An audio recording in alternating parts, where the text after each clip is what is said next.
Brown Simpson, that she and I are actually the same person. This is a thing. You can Google it. And of course, it was all over the place yesterday. It was all over my mentions yesterday, people tweeting pictures of the two of us at me in my comments. And this is the first time I really went down the rabbit hole with any, amount of time. And I have to tell you, it's amazing to me how many people have given real thought to this. They were having arguments about how it could be, how it might not be, about how I have like a more heart-shaped face and she had a more square jaw, about how somebody really needs to check me for the scars from like whatever operation I had to transform. I think the theory is I am right now actually Nicole Brown Simpson, that I wasn't actually murdered, that somehow Hollywood staged this or did something to make it look like I had died. And then I came back as journalist Megyn Kelly. And I guess also decided to make myself a public figure. I didn't decide to lead this quiet life, having gotten away with this ruse. I decided to go back on the air under the name Megyn Kelly. And there was somebody online defending me saying, no, here's what he says. Hold on. He says, here's just some back and forth before we get to him. Okay, we've got to check for scars. Indeed, it was all fake. This is a bunch of different people weighing in. Her jaw is totally different. Can cosmetic surgery change a jaw? It can, but I've never had cosmetic surgery on my jaw. This is my natural born chin, madam. I imagine the DNA must be on file. Then somebody responds, not a chance. I said this earlier. Megyn Kelly dated my uncle for years while they were both at Syracuse. He's in her book. She used to babysit me. This is all total BS.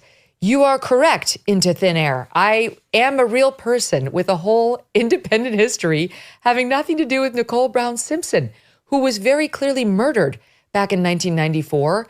And I don't know what this says about us, Adam, but I do think it's important in our society to somehow try to maintain some distance between COVID starting in a lab is a conspiracy theory and you're a nutcase, and people who believe there are lizard people walking amongst us and that I'm reincarnation or the current version of Nicole. Like, I do worry that like getting from the first group, which are not conspiracy theories, they're just labeled such, into the second group, which are genuinely unhinged beliefs.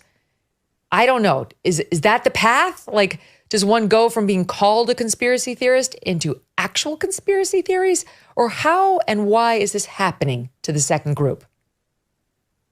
Well, it is interesting. You're right. If you create flat earthers and lizard people and all that, then they will lump side effects from the vaccinations and lab origin or origin of the virus, or people who take ivermectin or hydroxychloroquine, then you'll get lumped into the lizard person, flat earther group, which would be pretty effective if you were trying to throw a little mud and tarnish the reputation of somebody who believed in something that was real, like origins of COVID, and then smear them. So there is something sort of diabolical about it.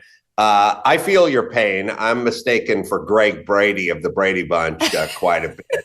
And there's a lot of theories online as to whether there's two of us or just me. And then why would I go into media? But let's not make we need a split screen of that. We're going to work on that. Please. Yeah, I'll give you some of, let's see. And this is just from yesterday, but these pop up in my timeline all the time. Nicole Brown Simpson versus Megyn Kelly. Hollywood recycles dead actors. Why does Nicole Brown Simpson look exactly like Megyn Kelly? I don't think we look exactly alike at all. She has brown eyes. I have blue eyes. There's a lot of differences between us. There's a vague resemblance. Is Megyn Kelly Nicole Brown Simpson?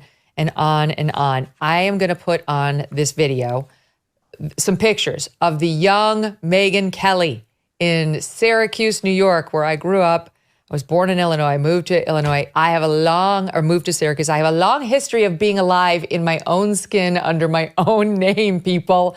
You got to let it go. Focus on getting the help you need.